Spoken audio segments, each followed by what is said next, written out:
Hello guys, for today's vlog, i-share ko lang sa inyo yung naramdaman ko na nalungkot talaga ako dahil yung vlogger na hinahangaan ko ay pumanaw na kahapon. Malungkot dahil nasubaybayan ko talaga yung vlogs niya simula noong galing siya sa South Korea na umuwi siya ng Pilipinas hanggang sa bukid niya, sa mga ano niya, healthy eating niya, tapos sa pakikipaglaban sa sakit niya. Alam niyo kung anong nagustuhan ko ni Ate Charing? Yung parang ang lakas ng loob niya, parang hindi niya pinapakita na kahit may sakit siya, hindi siya napanghinaan. Fighter siya. Pero talagang hanggang doon na lang, hindi na siguro niya kinaya ang kanyang karamdaman.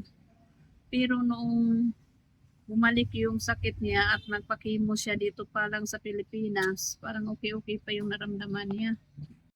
Pero noong nakapag-desisyon siya na magpagamot sa China,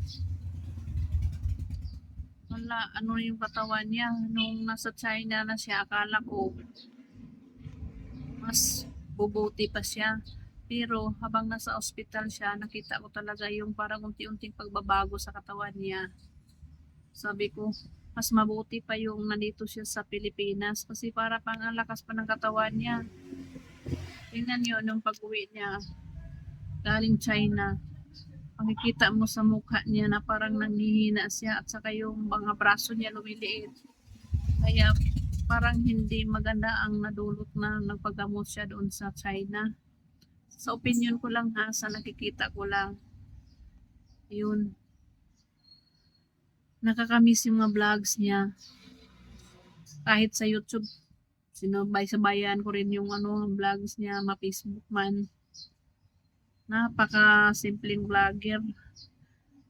Nakahanga yung mga binablog niya. Inspirasyon ba, kumbaga.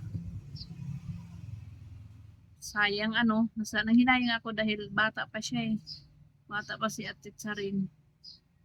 Marami pa sana siyang mararating malayo pa sa mundo ng vlogging. Pero ganon talaga ang buhay. Pero bilang isang tagahanga, masakit yun eh. Nakikita ko yung nag-live na yung mga kamag-anak niya. Hindi mo naman pwede maipakita kasi sa mukha yung niya, yung sa kabaong.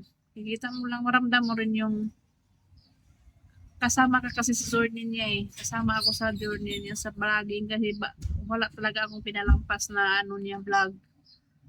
Sinubaybayan ko talaga bawat upload niya. Pinapanood ko talaga yan kaya alam ko yung mga pangyayari sa buhay niya doon sa bahay bukid, sa mga investment niya, sa mga bahay niya. Siguro yung iba sa inyo guys kilala siya dahil malaking vlogger na rin siya eh. Kaya ang buhay talaga natin kahit gaano man tayo kalakas, hindi natin alam ang buhay natin kung hanggang kailan lang tayo. Kaya maging thankful tayo sa kung anong mayroon tayo. Thank you for watching guys.